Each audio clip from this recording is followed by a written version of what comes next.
faces in the audience, some of whom last time they saw me last year were not smiling. But now you are.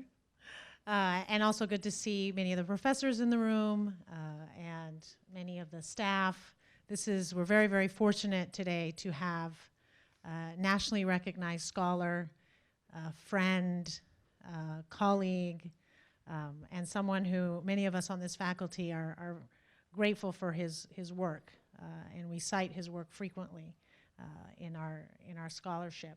So I am the director of the Center for Security, Race, and Rights at Rutgers Law School, also a professor of law here, and we are delighted to be a co-sponsor with Rutgers Law School of Professor Haney López. We're also very grateful for the Association of Latin American Law Students and the Association of Black Students at Rutgers Law School for all their work. Special thanks goes to Maria Ponce, Christian Viatora, Liz Moore, and Habiba Johnson for all of their efforts in making this event possible.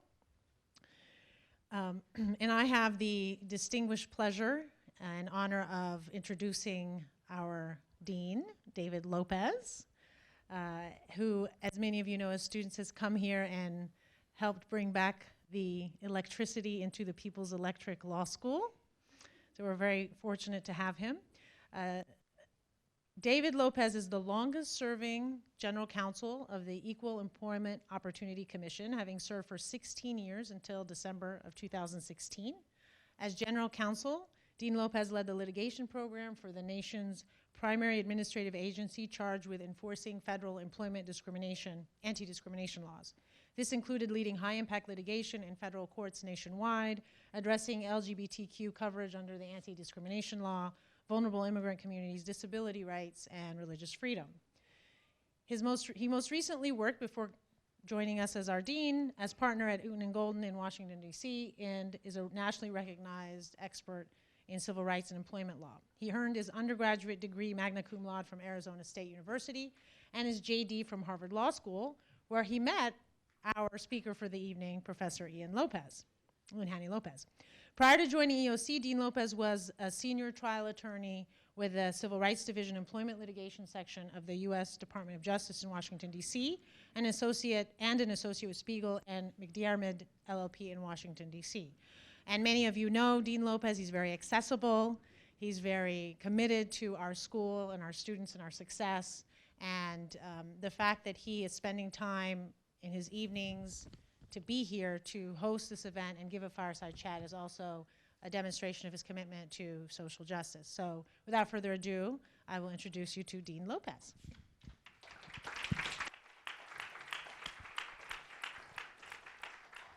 Thank you, Professor Aziz, and thank you so much for all the work that you put into this event. I know that we pulled this together at the last minute. The stars were very aligned to have an opportunity to have what I would consider a quintessential People's Electric Law School event. I will go through Professor Haney López's bio. I may improvise a little bit along the way because, as Professor Aziz mentioned, we are law school classmates. But needless to say, as an introduction, when I met him, I am not sure I knew what a public intellectual was, and I certainly did not know that many Latinos that would be considered public intellectuals, but I think it's fair to say that Professor Haney López is one of the premier public intellectuals of our day, speaking on a wide variety of issues dealing with race, class, and social justice. Professor Haney López is the Chief Justice Earl Warren Professor of Public Law at the University of California, Berkeley. Did not know that. That is really cool, where he teaches in the areas of race and constitutional law. Noted as one of the nation's leading thinkers on how racism has evolved since the Civil Rights era, Professor Haney López's current research emphasizes the connection between racial divisions in society and growing wealth inequality in the United States. Professor Haney López holds a master's degree in history from Washington University, a master's in public policy from Princeton, and a law degree from Harvard. Professor Haney López is the author of White by Law, as well as Racism on Trial, books that respectively critique the legal construction of white and Latinx racial identity. And he's been so formidable in terms of talking about Latinx civil rights issues and really adding to the discussion in the context of our heterogeneous, beautiful country.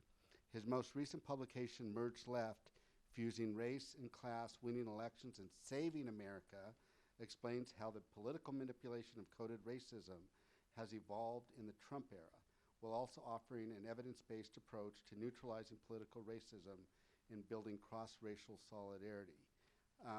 And I think, as Professor Aziz noted, we met in law school. I was a couple years ahead. I'm not quite sure that I'm older, but I was a 3L when he was a 1L. Certainly showed a lot of promise, but certainly at that time, did you ever expect to be sitting here with me many, many years later with more white hair, but undoubtedly much wiser? Is this on? Yeah. Okay, so fair to say no. You're surprised I'm not in prison. You know, I actually do want to. This is really. I do want to make this point because I see a lot of you all, and then you all, and then David and I are sitting up here, and we've got a bunch of credentials and practice and gray hair. But we knew each other first, kind of in the position you are all in, and it was really a moment of, and David Trout too.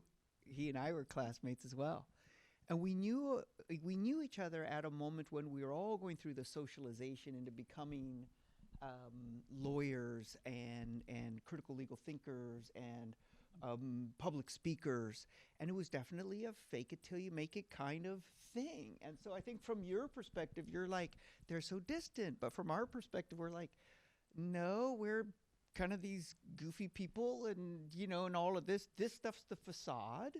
So don't be put off by the facade. We're you. Just add 20 years and a ton of gray hair, but we're you. And so in terms of how you imagine yourself, this is the process by which you become these spokespersons for justice in America, right? And so the distance between us, that's the mirage. That's the, I would say fraud, but I don't want to. No, I think that's a great point, because certainly sitting here with you, I certainly feel stuck in time back in the 1980s. That would be the last century, right?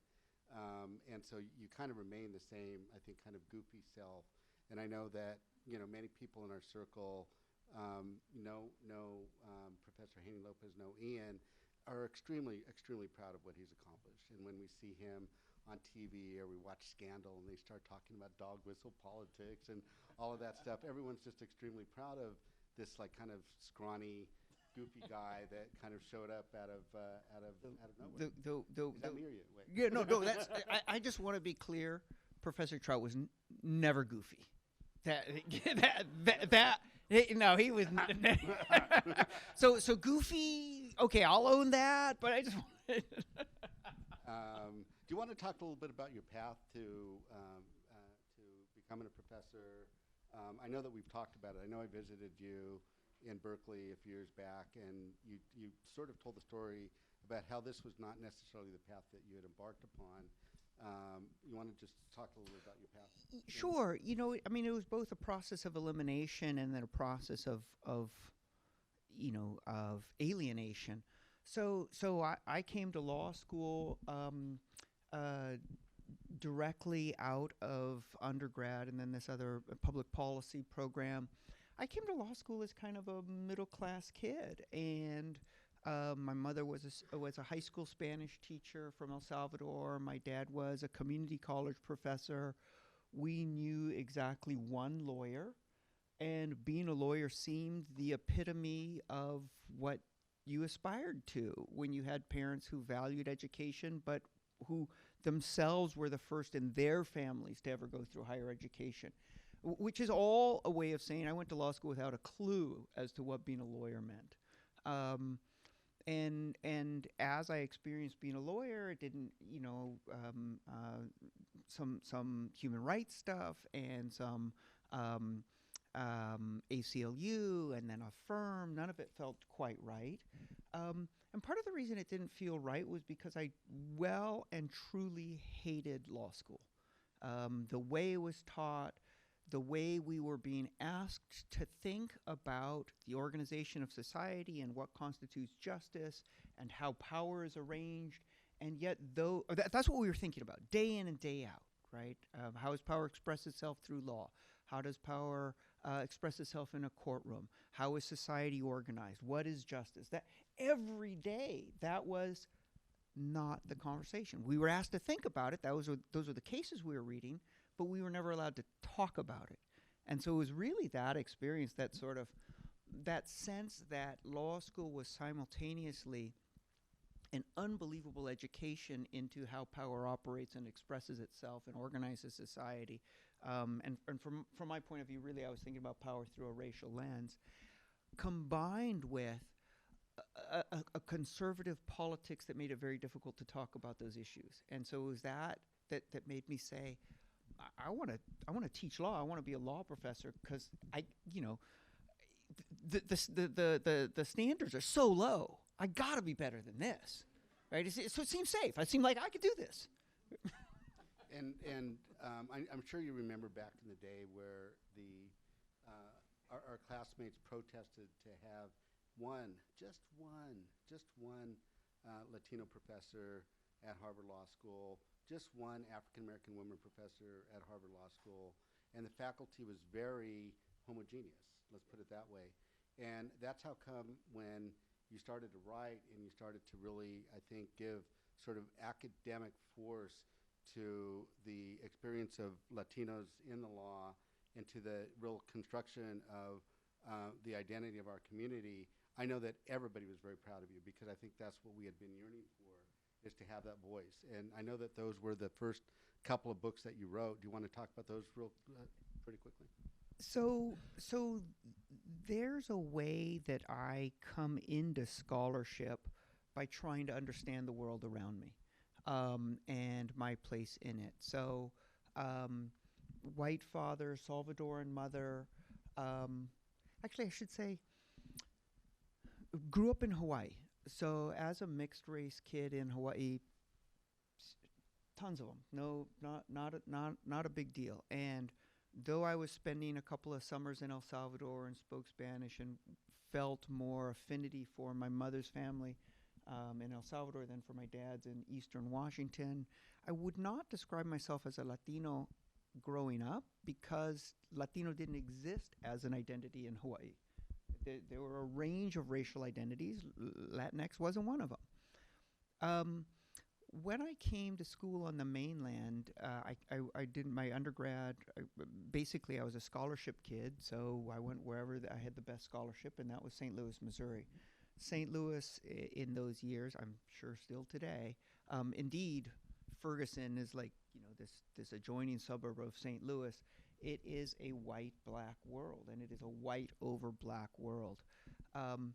There and then on the East Coast in graduate school, that's where I really came to develop a Latinx identity, in the process of which I came to understand what was happening to me, and that was, as someone who was educated and articulate, mixed race, but at that point with the name Ian Haney, I was an enigma initially, and then people were resolving the enigma by saying, oh, you're white. I was being granted an honorary white identity. This sort of, because you're educated, because you're here in this competitive environment, because you're performing well, we'll presume that you're white. And this was very jarring. It was a couple of instances. One in which one of my close friends asked me why I was going to a student of color meeting. And I'm like, because I'm a student of color. And she's like, no, you're not. And I'm like, but you're one of my close friends and you don't know that. And then another episode, it was essentially the same thing, but a very different form. I was stopped by the police for walking in a white neighborhood, which surrounds the university. And the police were very hostile until I showed them a state driver's license from Hawaii. And then Hawaii was what explained my brownness. And then it went from very hostile encounter to, oh my God, I love it. Well, I went there for my honeymoon, blah, blah, blah. Right. But you can see that I came to understand the dynamic was some initial questions about who I was and how I fit being resolved through a presumption of whiteness, through this sort of as etiquette. I'm going to be extended this honorary whiteness. so I changed my last name. And in graduate school, I started using my mother's surname, and that's when I started going by Haney López. The first time I submitted a paper under Haney López, and remember, I was, as a student, I submit a paper under the name Haney López, and it comes back to me ungraded with the comment, "Is English your first language?" And so I was like, oh snap, this is going to be easy. I'm going to go from white to non-white in a heartbeat. And I did. And I became non-white in two very remarkable ways. One, I was almost immediately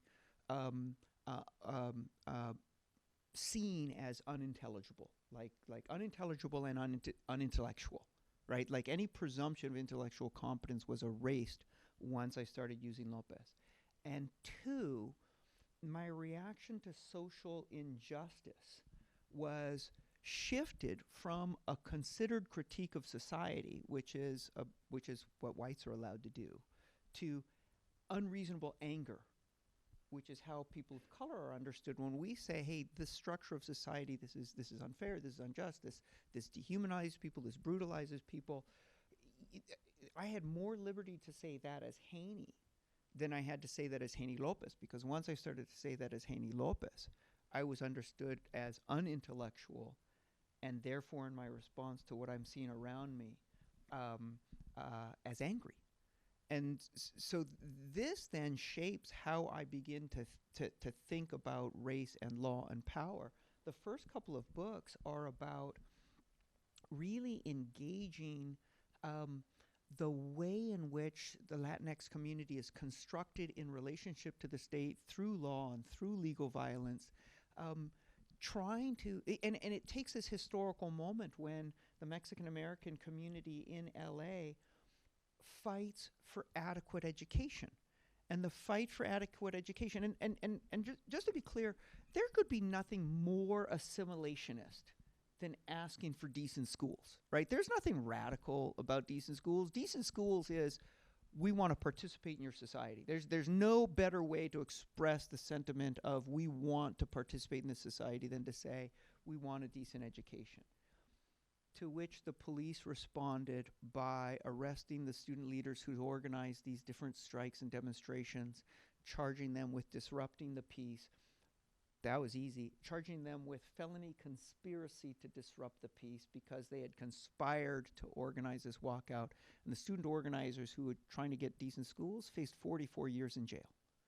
That was the state's response. And then it radicalized these students who then went from, we want an education because we wanted to participate, to we want to tear this society down. But so this becomes what I'm writing about. And in a sense, I'm brought there through my own biography, through this sort of, frankly, radicalizing experience of seeing. I've seen both sides of the color line. I've seen, and I have been granted an honorary presumption of whiteness, and I've seen that I am understood in a dramatically different way if I simply say, call me López. Completely different, right? And so that process then led me to think about race and power and law. I say that, I make the connection between my biography and my scholarship because I want to suggest that for all of you, you're in law school. You will not have, again, the same freedom and support to think through the biggest questions in your life. You start working, and your ability to read and to think critically and to debate, it will narrow.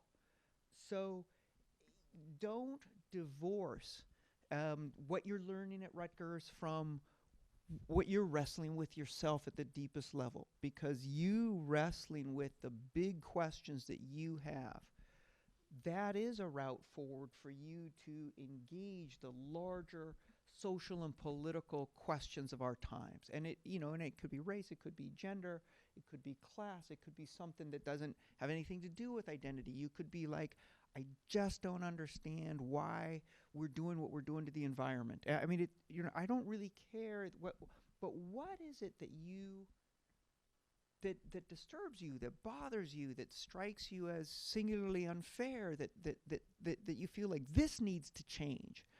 That's what you need to understand, because you can't change anything you don't understand. And whatever it is, seize this moment to be like, this is what I want to dive into.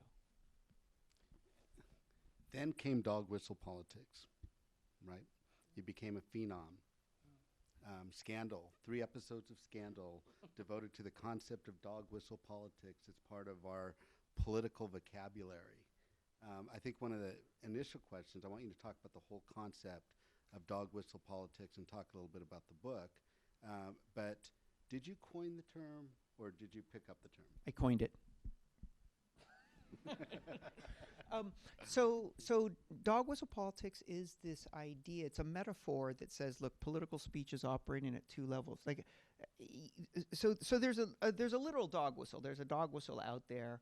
The term itself is actually from Australia, where I guess they have lots of dogs and dog whistles, and you need to train dogs. So a dog whistle blows at such a high frequency that human ears can't hear it, but dogs can. And so they use it as a training tool where they'll blow a whistle, humans don't hear it, but dogs hear it, and dogs are then respond to the whistle. That's what a literal dog whistle is. As a metaphor for political speech, it suggests language that's operating on one level that's superficially not about race, but that on another is actually designed to trigger racist thinking. So illegal alien, thug, gangbangers, welfare queen, terrorist, Muslim terrorist, actually, because you can pretend that that's not about race by adding religion. If you think about those terms, on their surface, there's no direct reference to race. But underneath are these deep racist stories about people of color as inherently violent and criminal, or inherently undeserving and lazy. Notice every story about people of color is simultaneously a story about whites, because these races, we don't exist as races in nature. We exist as races in terms of social positioning, and the positioning of people of color as inferior only makes sense as counterposed to the positioning of whites as supposed superiors. So there's a set of dog whistles for whites. It triggers racist thinking, not in the sense of denigrating whites, but in the sense of elevating them. So patriot, middle class, silent majority, the real Americans, the American heartland, make America great again. These are dog whistles too. They trigger thinking about whites, animated by a stereotype of superiority. And so the dog whistle concept is a concept of, is an argument that says this is the language in which racial hierarchy in America has been debated for the last 50 years. But because it's been framed in this coded language, most people deny that that's the actual conversation we're having, right? Great. And I was looking through some reviews, and there was an article that you wrote about Paul Ryan. And I think there's some pushback, I think, from the conservative community about, well, then how do we talk about crime? How do we talk about, public assistance? How do we talk about these issues if every time we raise these issues, we're going to be accused of being racism? And so right now I feel like we're a little bit in a hall of mirrors where when you raise issues of racism, or when you're not talking about racism, the conversation becomes, you're accusing us of racism. Yeah. You're playing the race card. The race card itself is probably a dog whistle. So, exactly. So, another way to think about dog whistle politics is, let's do a little bit of history, and then we'll come back to this question. The question of the position of whites and people of color in America has always been central to American politics. If you think about the founding of the country was founded through a process of debate and compromise between the 13 colonies over where slavery would be allowed to exist and under what terms, and when it might be expected to end. That was the founding debate that almost prohibited the colonies from coming together into one country. And if when you take constitutional law, you can see the way in which that debate then structures the form of the Constitution. or you can think about Western expansion, reservation policy, genocide against Native Americans, huge debates. Or you can think about the U.S.-Mexican War, big debate about whether the United States should expand, what is the fate of these new peoples who are considered racial inferiors, California, expansion into empire, as Rose has written about, right? All of these are huge, enormous racial debates that we've been having in the United States forever as part of our politics. With the civil rights movement, you get this cultural shift where the civil rights movement successfully shows that open endorsements of white superiority reflect deeply immoral ideas. And we start to use the phrase racist. Racist means morally wrong, right? It's morally wrong now. And this is novel in America. It is novel to say, oh my gosh, there's something morally wrong with asserting that whites are superior. That is one of the accomplishments of the civil rights movement in the 50s and the 60s. What happens to these open conversations about the superiority of whites vis-a-vis people of color that have been a staple part of American political conversation then for 150 years? Do they end? No. They go underground. It's not that the conversation about the superior position of whites goes away in American politics. It simply shifts. It becomes subliminal. It's now conducted in terms of dog whistles.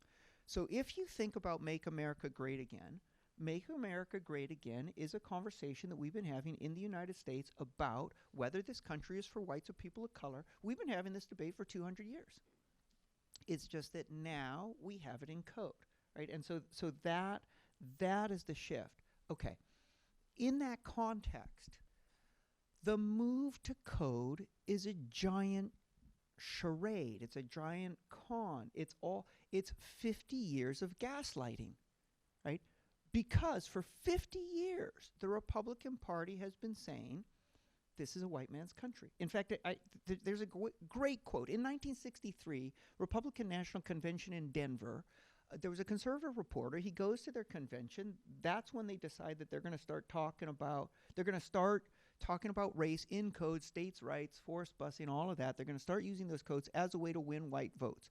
And the reporter comes out and he writes this article, and it says, Republican Party leadership has decided to become the white man's party, in fact, though not in name. And that in fact, though not in name, is they're going to use code. They made this decision in 1963, to be clear, as a matter of strategy, not bigotry. This is going to be strategy. But in effect, well, here's a different way to think about it. In 1963, this faction of the Republican Party that made that decision was allied with Barry Goldwater. Who was Barry Goldwater? Barry Goldwater hated the New Deal. Barry Goldwater was the scion of a wealthy family from Arizona who well and truly believed that government should do nothing for regular people. And that really worked well if you're from a wealthy family because A, you don't need government to do anything for you, and B, if government does nothing for regular people, government can slash taxes on the very rich.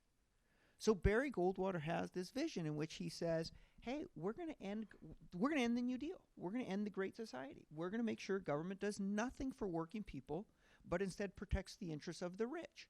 And then Barry Goldwater says to himself, but I notice when I say that, I get no support. So I wonder how I can get support.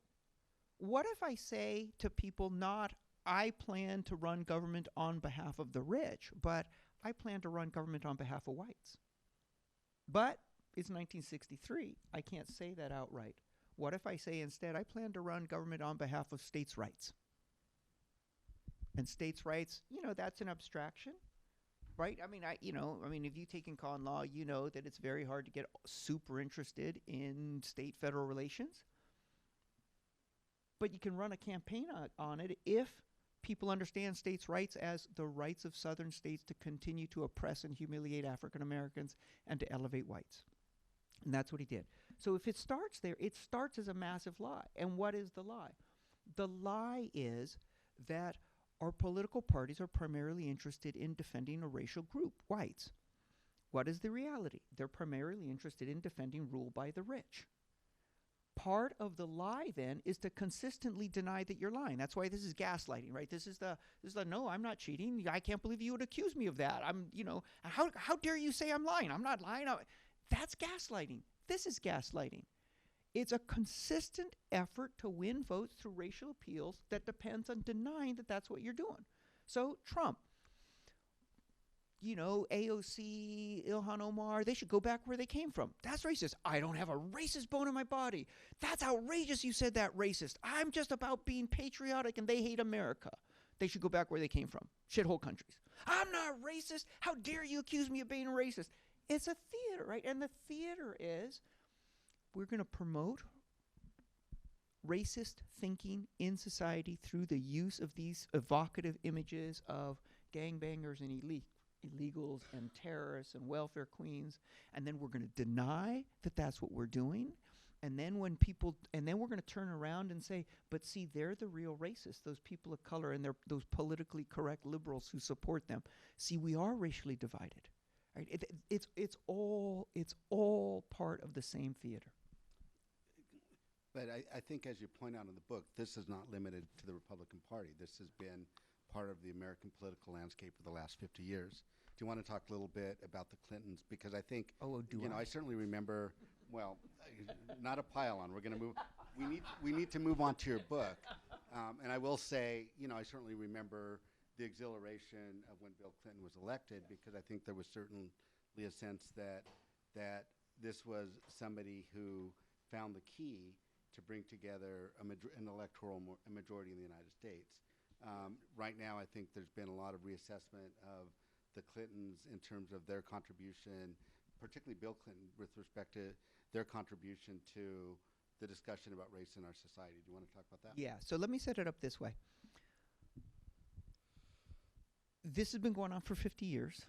For 50 years, Democrats have struggled to figure out how to break the power of dog whistling as a way to win over support from whites. And let's be clear, the Republican Party, they built that white man's party. 98% of their elected officials are white, and in presidential elections, they draw 90% of their support from whites, and that's from non-Hispanic whites. They're also saying 6% of their support comes from Latinos. I guarantee you the majority of them are light-skinned, right? So, but they built that white man's party.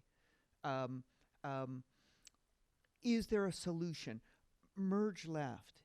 The argument is there is a solution. We pulled together racial justice folks, union folks. We did a lot of focus groups. We did a lot of polling. We did a lot of surveys. There's a really good way to beat this. I will get there in terms. So don't despair. We'll get there. But part of understanding why the solution works is understanding why prior solutions didn't. So here's what the Democrats understood almost immediately.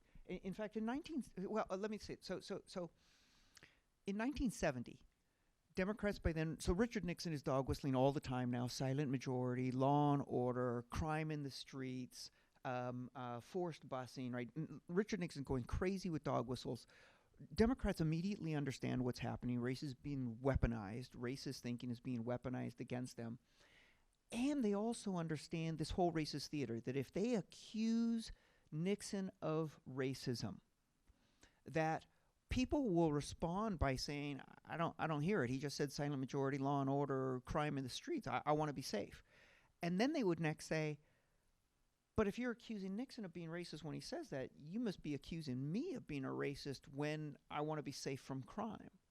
And Democrats knew immediately that trying to call Nixon a racist was actually going to cost them more than it was going to win them. So they decided in 1970, as a party, we're going to back away from African Americans. We're going to back away from civil rights. We've been too closely associated with civil rights.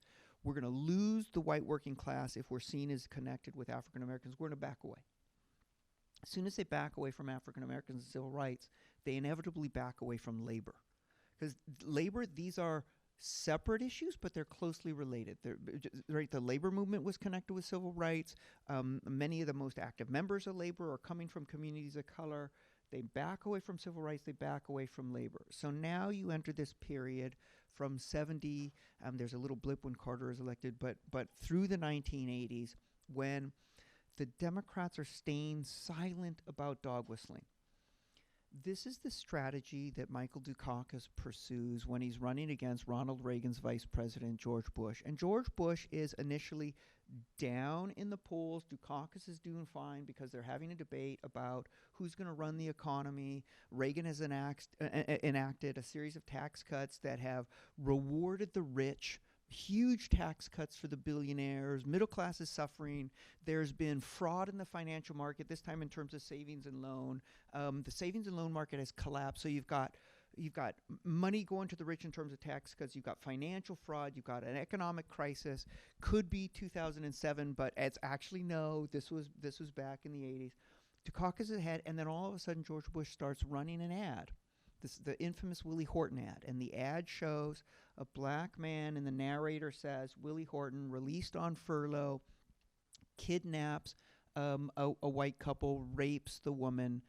Dukakis was the governor. This is Dukakis on crime. And it's a very powerful visual message. The ad is pure dog whistling, uses Horton's face, changes his name from William to Willie to further racialize him, but never says black and never says white.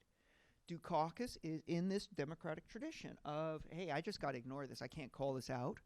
In the month that ad ran, the voting public switched by 12 points. And now all of a sudden Dukakis was down and he went on to lose the election. Now, political scientists love to debate whether any one single ad can switch a campaign. And some say yes and some say no. We don't know. But the people who say yes, they point to Willie Horton. Right? This ad was devastating. It might not have been the single factor. It might have been the single factor. It might not have been. But it was so devastating that Democrats turn around and say, we can't do that. We can't challenge it directly. We can't stay silent. So you know the adage, if you can't beat them, join them? Bill Clinton, 1992. Bill Clinton says, I'm a new kind of Democrat. We're the new Democrats. When they start calling themselves Blue Dog Democrats, what are their campaign themes? We are going to end welfare as a way of life, and we're going to crack down on crime because we're a new kind of Democrat. Well, okay, whose way of life is it? And who are the criminals you're about to crack down on? Right? So Bill Clinton essentially, and everybody now, I mean, you can listen to this. You can hear this now. People say, well, we need Clinton-esque policies because he won back the white working class. Oh, he did, but not on class issues. He won them back on racial issues in terms of racial resentment. So now you've got a Democratic administration that has promised to end welfare as a way of life and to crack down on crime. That's what it does. The biggest shredding of the sort of New Deal, Great Society's social net that occurs under Bill Clinton with the support of a Republican Congress. And the biggest expansion of the war on crime, Reagan had started it. Bill Clinton takes it even further with support from a Republican Congress. We end up over the 80s and the 90s in a period in which the Republicans and the Democrats are competing with each other to establish which party is going to be harsher in cracking down on criminals and on cutting welfare.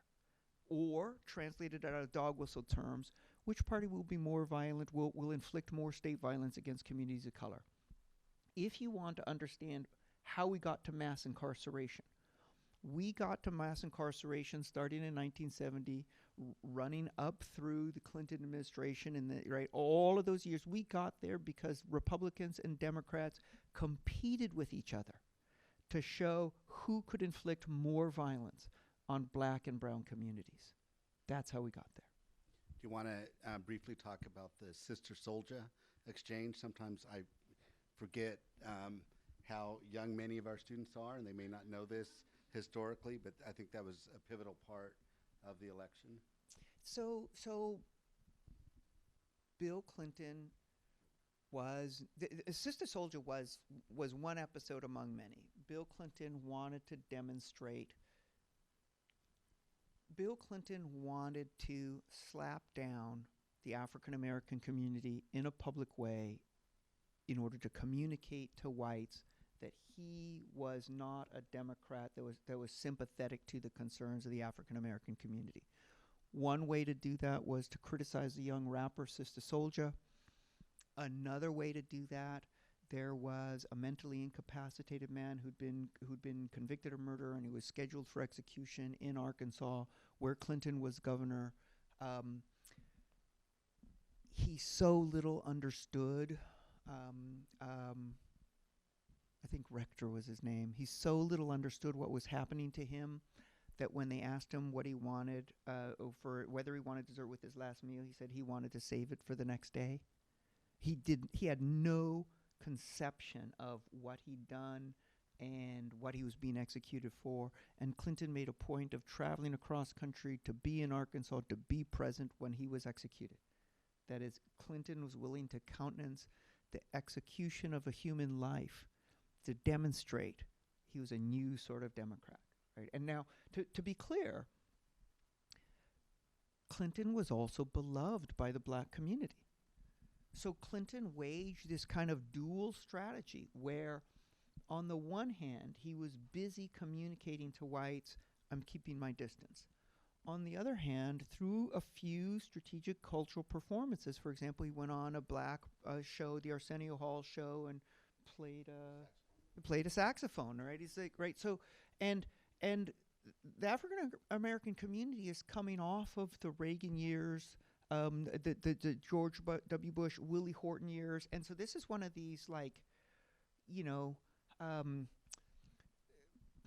I don't know, maybe it's the Malcolm X thing, you know, I mean, the metaphor is like, you know, someone's stabbed you in the back with a knife and now someone pulls it halfway out and you're kind of like, well, thanks for pulling it halfway out. It's like, you know, there is this element where Clinton looked good compared to Reagan and Bush. But when you step back and say, what was his larger politics? His larger politics was establish a basic rapport with a community that had been viciously demonized by the Republicans, and yet make clear to whites that he understood that the black community was threatening and undeserving. And that was the sort of, if you want to, you know, New Democrats always talk about triangulation. That was the triangulation. How do you at once communicate to whites that you're on their side and yet build rapport with black and brown communities? Yeah, and I'm glad you mentioned that because Toni Morrison famously called Bill Clinton our first black president. And then I think you see some of these discussions today with respect to Joe Biden, who always considered himself a new Democrat and has, I think, a history to demonstrate that, yet also has a very large support in the African American community. So, you know, I think that sort of illustrates a lot of the complexities of language and maybe the versatility of some of these politicians in terms of being able to speak to multiple audiences at one time. And I think that's a nice segue to your book. Do you want to talk about Merge Left and the empirical research you've done? And Not yet. I don't Okay. see tears. People aren't depressed enough yet. Okay. So I just want to depress them just a little bit more before we do the solution. It actually connects with this comment. Federal court appointees? No. Yeah. It connects with this comment. What's happening in communities of color? In communities of color, remember, the basic story being told by the right is black and brown people are violent and lazy. But they're using the language of criminals and welfare queens rather than African Americans and Latinos, and certainly rather than racial epithets. When there is a strong element of conservatism within communities of color, there is a strong element that condemns lazy people and that condemns criminality, and that let me be clear. One can be concerned that people take personal responsibility and that people work. One can be concerned that people not engage in law breaking. Yes, great, thumbs up. What becomes dangerous is when stories of personal character become the predominant way in which we explain whether people are doing well in the marketplace and whether and why they're committing crime. Right? If that becomes the predominant story, then that becomes a victim-blaming story that is politically demobilizing and that it excuses scarcity in our lives. And that was a rush. If we talk about society in a way that explains criminality and poverty primarily as defects of culture, then the next step is to say, and therefore government can't help people because the problem is with their culture, not with structures. And therefore government and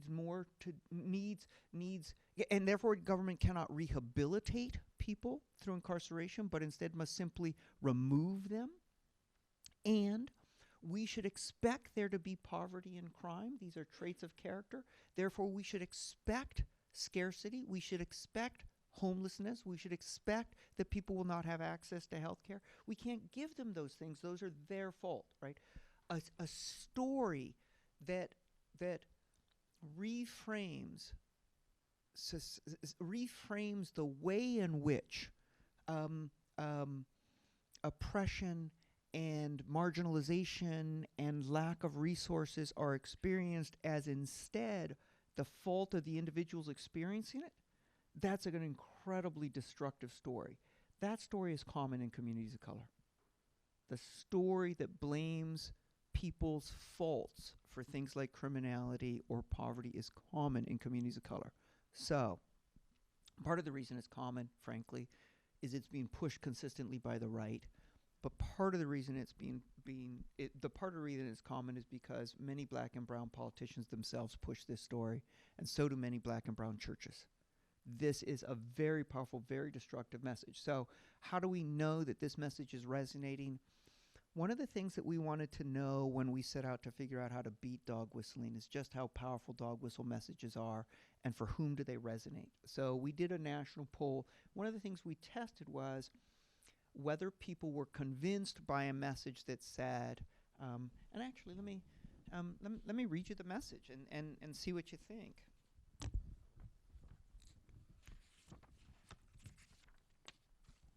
So this is the message we tested, and I want you to think, is this convincing to you? Who would find this convincing? Our leaders must prioritize keeping us safe and ensuring that hardworking Americans have the freedom to prosper. Taking a second look at people coming from terrorist countries who wish us harm, or at people from places overrun with drugs and criminal gangs, is just common sense. And so is curbing illegal immigration, so our communities are no longer flooded with people who refuse to follow our laws.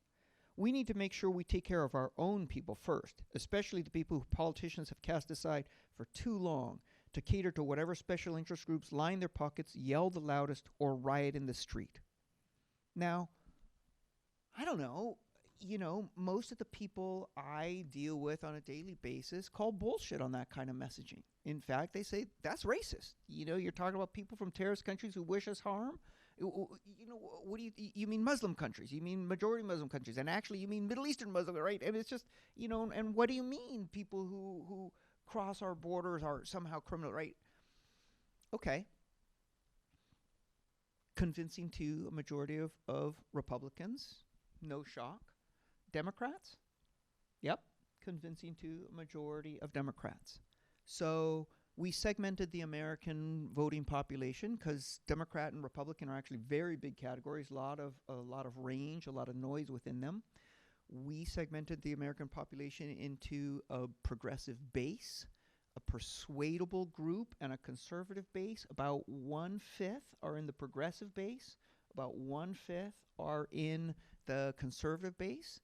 So 60% are in that persuadable group that goes back and forth. We can talk more about what these categories mean, but convincing to a majority of people in the persuadable group, yep, definitely.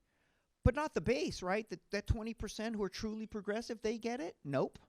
Majority of the base, a majority, that 1/5 who are most committed progressives, found that message convincing. Majority of African Americans, majority of Latinx. Majority of people of color were found, rated that message convincing. That is, when you tell a politically reactionary story that says the main danger our society faces is from dangerous and undeserving people, and that we need to take care of our own people first, as long as you don't use a racial epithet, you just carried the majority of Democrats, the majority of the progressive base, the majority of the Latinx population, and the majority of African Americans. That's how powerful this message is. Still no tears. Man, you are hardened. Because usually by now in a talk, people are like, I can't take it anymore. Who invited this creep? Our students are fighters, so Good. they believe in action. They want a plan of action. Come on. All right. We found a message that worked. We found a message that worked. It worked better with people of color. It worked better with whites. It worked better with the base. It worked better with persuadables. The opposition truly hates our message. Here's the message. Racism is being wielded as a weapon of the rich against all of us. The rich are taking our Social Security, our medical care, our education. They're pillaging our environment. Then they're turning around and encouraging us to point the finger at black communities, at immigrants, at people with brown skin. When we reject division and come together, we can make this the country we all deserve, white, black, and brown. Right? And so this is, so I want to, the message, there's a lot going on there. So let me break it down in terms of the first crucial move. And this may be the most challenging for people in this room. We are deeply steeped in an understanding of racism as fundamentally a conflict between whites and non-whites. And I say we because for almost all the years I taught race in American law and critical race theory, I came from this perspective. And studying race and law, you say the legislatures and judges who are running the country, who are passing the laws, who are enforcing the laws, who are inflicting massive state violence against community of color, they're white. And so racism is a problem of whites against people of color. That frame makes sense. But think about how that frame works in terms of political messaging. It says to whites, you're the problem. You're the problem. And if we got to name that, we'll name it, but you're the problem. And a lot of whites react very defensively to it. We found that that message is very popular with the base, the activist base. That message fails with communities of color who are not in the base. And just to be clear, that persuadable 60%, that's where the majority of African Americans and the majority of the Latinx people are. They are not base. Majority of African Americans and majority of Latinx are in this persuadable group. They hated a message that said the problem is white racism. Why? Because it felt overwhelming. If the problem is a racist in the White House and millions of racists who love him, backed by 400 years of racism, people said, pardon my French, but fuck it. This isn't going to change. I'm not solving this. I got to go do something else. I can only take care of myself. If you shift the frame and say racism is being used against all of us, it is a weapon that supports rule by the rich. And when racism is allowed to divide us, we all lose. This creates a very different move. It creates a way for whites to enter cross-racial solidarity as allies, where they can say to themselves, I am an equal and important ally in a cross-racial movement, and the well-being of my family, and if you want to put white in parentheses, do it, the well-being of my white family depends on me fighting racism against black and brown people.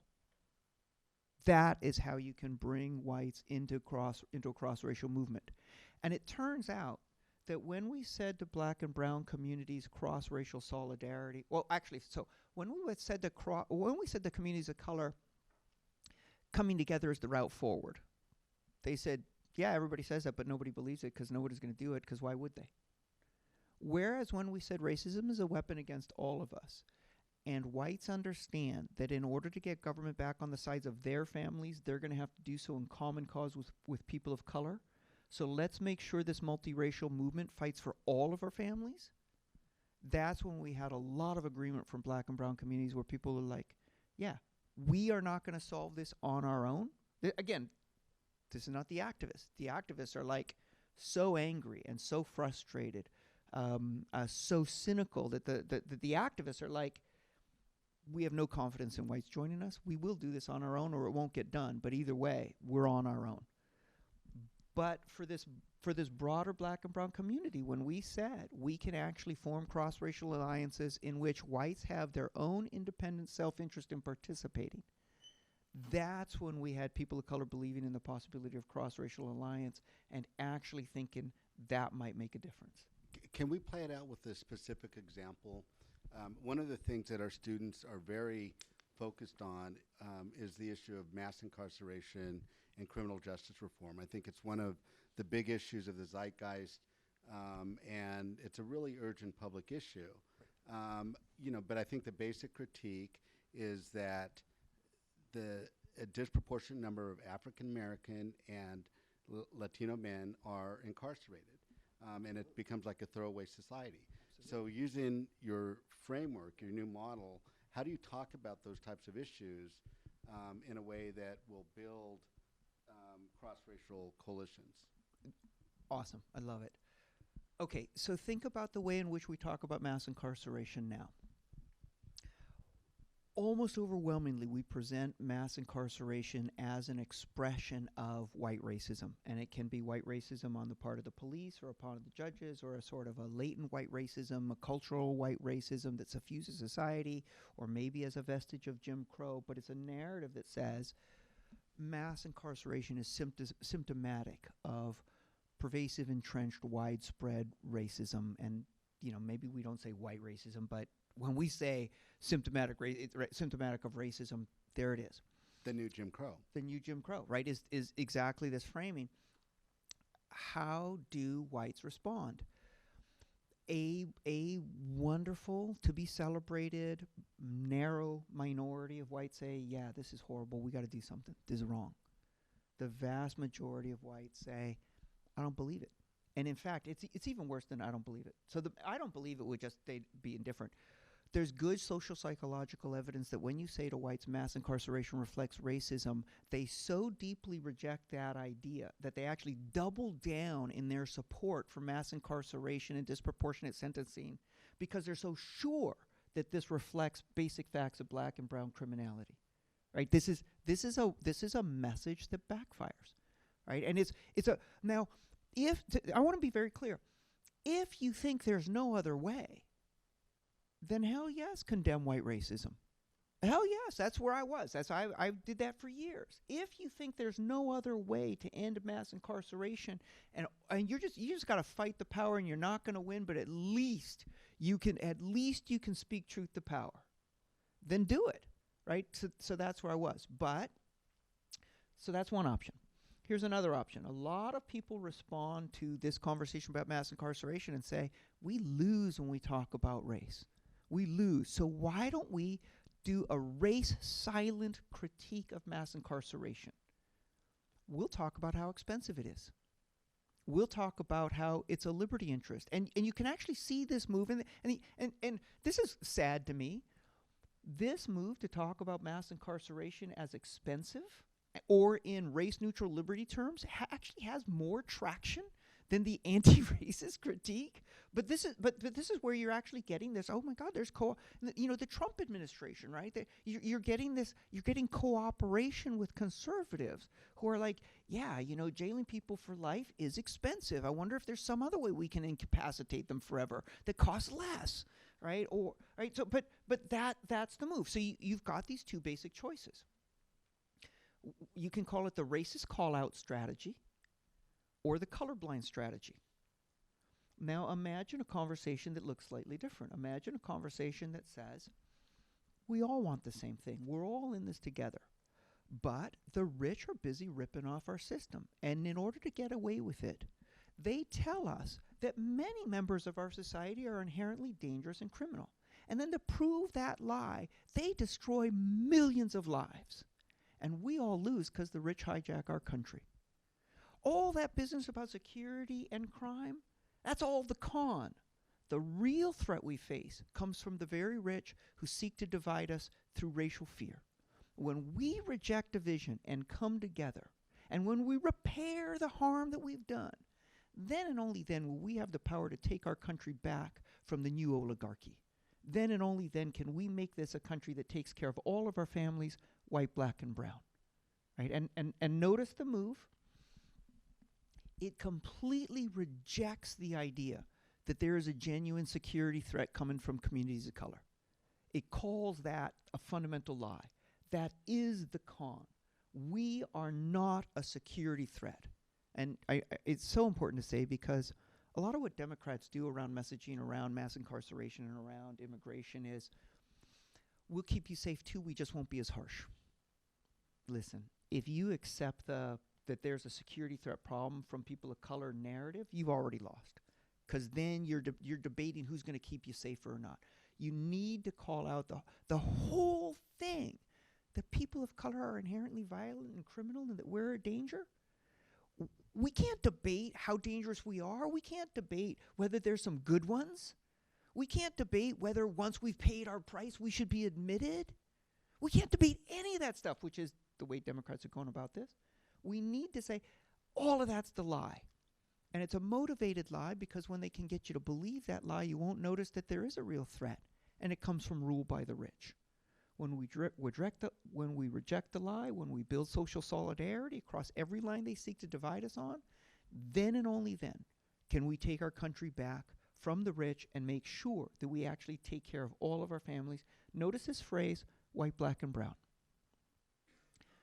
The right has been saying for 50 years, every time the left talks about justice, they mean people of color. Every time they say racial justice, they mean they care about people of color, not white people. Every time they say social justice, that means they care about people of color, not white people. Every time they say environmental justice, they care about people of color, not about white people. When whites hear us talk about justice, and especially racial justice, the default frame is, oh, the right is correct. These Democrats, these liberals only really care about people of color. They don't care about me. It is incredibly important to say explicitly to whites, you will be better off in a multiracial society in which government works for all of us. Racial justice is good for you. Social justice is good for you. Environmental justice is good for you, dear white people. And whites need to be named expressly, because we're counteracting a subliminal frame that says every time those liberals, a subliminal frame that says every time I see a person of color talking about racial justice or one of their liberal supporters, I know that that I'm the enemy, that they don't care about me, right? So so this phrase, white, black, and brown, is part of the way we're communicating. We are all hurt by racial division when it is a weapon of the rich. We are not hurt in the same way, but we're all hurt. And only by coming together across the very lines that they seek to divide us on, only by coming together across race lines, do we have the power to make sure government works for all of us, white, black, and brown. Okay, let me ask you another one. 2020, we see it coming. Immigration, probably one of the most vexing issues in the public realm. Every country, Professor, has a right to control their borders. It's a function of sovereignty. This is a nation of immigrants, but the low-income immigrants are competing for jobs and undermining the wages of working-class African Americans and whites. How do you talk about immigration? Those are interesting points that are not the real conversation. And so we need to be super clear what the real conversation is, right? The real conversation is this country fundamentally a white country? And is it degraded when people of color move into this country? That's the actual conversation that's happening. Now, it's happening in code. So, you have to contest it in those terms. We need a story that says, listen, and I would say, if this were an interview, I would say, hey, those are great questions, but let's understand who we are and what we believe in first, and let's establish that as the foundation on which we have that conversation. Who are we?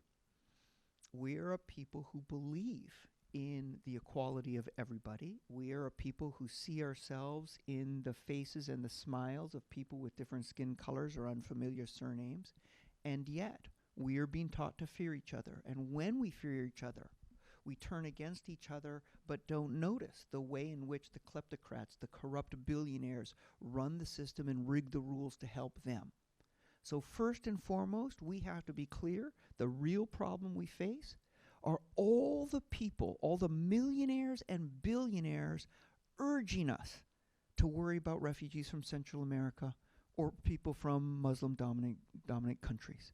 That's the real threat. And once we understand that that's the threat, then we can move on to think about first how to deal with the people trying to divide us for their own profit, and second, what a country would look like that actually believed in human equality. Because that's who we aspire to be, and that's who we can become when we stop fearing each other and start fearing rule by the rich. I think one of the things that comes out in your book is really the difficulties we have as Americans to talk about race. But I think even more difficult in this country historically is to talk about issues of class. You talk about oligarchies, you talk about the rich, but in the United States, we've come to revere the Steve Jobs story, the Oprah Winfrey story, all these sort of innovators, the entrepreneurs, the job creators. I think that's our generation. Okay. I think this generation is like, we better talk about class warfare because I have way too much student debt. Well, I think that, but I think that's the backdrop of your book. Absolutely. The whole issue of wealth inequality and income inequality. Yeah, So no, absolutely. So, because we don't talk about inequality too much. We don't, but Our generation. So our generation, if you think back, David and I, we're going to school we're going to school at the precise moment that a new reactionary right, deeply indebted to corporate America, has begun to dismantle the New Deal state, right? So, New Deal government with real limitations on women and people of color created the largest expansion of the middle class the world has ever known. And how did it do so? Very high taxes on the very rich, a downward distribution of wealth, the creation of ladders of upward mobility, the creation of social safety nets, support for labor, investments in infrastructure. Those are the basics. The Reagan years of the 80s begin to take all of that apart. The unions, the welfare net, the ladders of upward mobility, all of that begins to close. Massive tax cuts for billionaires and corporations, the largest tax cuts then in the history of the country are enacted, only recently surpassed by the Trump tax cuts. Right? These are the Reagan tax cuts transferred $1 trillion in wealth over the 1980s to the 1%. So we're at school in the late 80s. We're at the moment when the dismantling of activist government that actually works for working families really begins to take place. You all are coming in 30 years later, and you are living the wreckage. You are living in a society in which there are levels of wealth inequality we haven't seen in a century, in which state investment in things like public education has dropped to an absolute minimum, in which jobs have evaporated, in which gig economy is a nice way of saying, hey, a new form of exploitation in which you don't have pensions, you don't have health care, you don't have holidays. That's all the reality that you're living, right? The economic reality that you're living came sharply into view in the Great Recession of 2007, right? Second biggest economic calamity in the history of the country. 2007 in turn gives rise to both the Tea Party, which initially had a class analysis, and then the Occupy movement, which very much had a class analysis. We are now, so when we were at school, huge sort of pushback against a class talk. But now, in the context of the Occupy and Bernie, people are really comfortable talking about class. The problem is, in most people's vocabulary, class and race are different conversations. And indeed, for most people, and frankly to call out Bernie, for Bernie, race can be a really unfortunate distraction from class. And now he got it, like that cost him big in 2016. He's doing better now. But Bernie still thinks there are class issues, there are race issues. Class is primary. Let's solve class. Once we solve class, because people of color are disproportionately poor, we're going to help people of color. And any last things we need to clean up, we'll do that too. That's just wrong. And it's wrong in this critical way. The reason there's so much class inequality in America is because people voted their racial fears. A racial story was used to sell a vision in which government should not take care of people, in which government was the enemy, in which people should trust the marketplace, and that story produced massive wealth inequality for white families and all the rest of us too. What we need is a story, not a race and class story, like we should talk about both, but a fused, a merged, a united race-class story. Racism is the principal weapon of the rich in the class war. They have won. Racism is the principal weapon in the class war. They have won.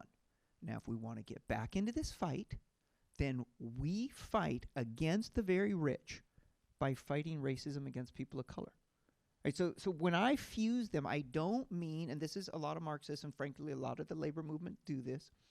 I don't mean to say, a lot of folks say racism is the weapon of the rich, therefore let's focus on class war.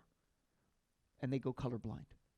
But that essentially accepts that race divides us and we can't talk about it. But hey, newsflash, race divides us, so talk about it, right? So this fused message is race is the principal weapon of the rich against all of us. And therefore, to fight back, we need to come together across race lines. And every racial group, including whites, will be better off by joining a multiracial alliance that takes power back from the plutocrats. Every racial group, including whites, is an important equal ally and will be better off when we join together to fight back against the plutocrats. Okay, a couple more questions. I get the last question, but I want to open it up to the audience. What are you hearing from the candidates? We're not here to make any endorsements. But we're moving into political season. I think that it's a fair observation that the politics of this cycle have changed considerably from the last cycle. What are you hearing from the candidates in terms of what you discovered in your research? Is anybody resonating in terms of merging the sort of race-class conversation? Okay, so Nope, no endorsements. no We're not here. endorsements. No endorsements. We're I quote from one and only one candidate in my book. My book will be available to you autographed at the Amazon.com price of $20. There are 20 copies, or less than that, because some of your faculty are swiping the copies before you can get to them. But there are a set of copies that are available to you for $20 autographed. If you want to know who's coming closest, you'll have to buy the book and read it. But general comments. Can you tell which school that person went to? No, I cannot. General comments. Which law school? There are a set of candidates. Yeah. Which law school did that candidate teach at? No. There's a set of candidates who are not doing a good job. And I would say, no surprise, it's the candidates who are less comfortable with a strong racial justice message or a strong economic populism message, right? Because, listen, you can't do, I want to be super clear. A message of cross-racial solidarity does not work without the class component. The class component explains why whites will do this. Without a class component, it's just so much, let's join hands and sing songs. Right? It's not working. So you need people who are both committed to real racial justice plus real economic populism. You're not committed to one or the other, you're going to have a hard time doing this. Okay. There are a set of candidates who are strongly committed to both and who are really, and this is, it's funny. I was talking to someone today, an organizer for the Sunrise Movement, who was the Sunrise Movement, they're taking the lead organizing all these climate action strikes and whatnot, the Green New Deal. He's doing great. He's daunted. He's like, this is so daunting. And I'm like, this is generational, because when I was your age, that was Reagan. That was daunting because it was all going sideways, but you couldn't stop it. That was really popular. We're in the midst of these very deep crises, but the very depth of the crisis is opening up space in a radical political imagination we literally haven't seen since the 1950s and the 1960s. So I'm like, I'm feeling good. I'm like, this is all looking positive. You all have a lot of work to do, but at least you have this big imagination of what's possible. Good luck. No, okay. So if you listen to the candidates are saying things about a sort of a radical redistribution of wealth, a tax on upper income, about free college education, right? Radical agenda around immigration and around mass incarceration. The sorts of things we have not heard literally in decades. What they could do better, and I think the mistake they're making is, right now the candidates have an eye on the primaries. And what they're doing is they're talking to the Democratic base. And the Democratic base itself still continues to think about racial justice and economic populism in this bifurcated way. Some people in the base are full in economic populism, and some people in the base are like, we got to do racial justice. And so a candidate who's like, I'm going to do both, sounds compelling. Except that that's not compelling. It doesn't motivate the base as much as you could with a combined race-class approach, and it loses the persuadables. Right? So when you listen to the Democratic candidates, for example, say, Trump wants to make America white again. Trump is a white nationalist. Trump hangs around with white supremacists. And they're saying this on the debate stage. They know, and you should know, that is going to be on a 24/7 loop on Fox News for the last 4 months before the 2020 election, and it is going to cost them votes because it's a terrible message. It is precisely the racist call-out message that loses the persuadable middle and animates the opposition. Why would they do that? Because they think they're talking to a base that wants to hear it. And so, in a sense, there are two big changes that need to happen. One is Democratic candidates need to have more confidence that a fused story about race-class division and coming together will work. But they're not going to. Because however radical they are, their campaign staffs are very, very conservative in that little c cautious sense. They just want to get to 50% plus one. They got to get through the primaries. They are not going to innovate. So the other thing that has to happen is, and this is the more likely route, they need to hear from activists, from their base, from likely primary voters, from the most engaged Democrats. We want to hear a story about race as a class weapon. And we want to hear how, if we come together, we can make this the country we want to be.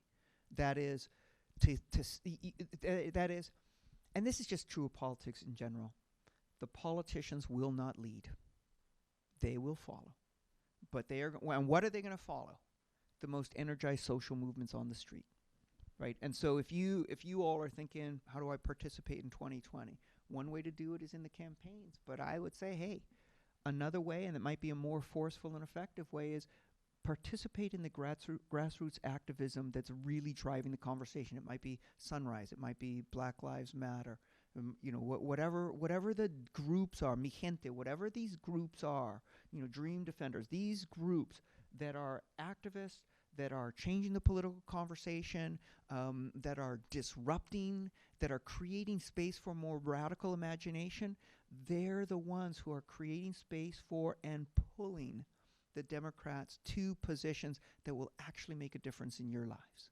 Right? So that. And I'd love to monopolize you and get your thoughts on gender identity, religion. This is rule by the rich. All salient factors in American political life. But I really want to open it up to our audience and our students. So we're going to have a system where we'll put the mic here, and so if you want to come, just come take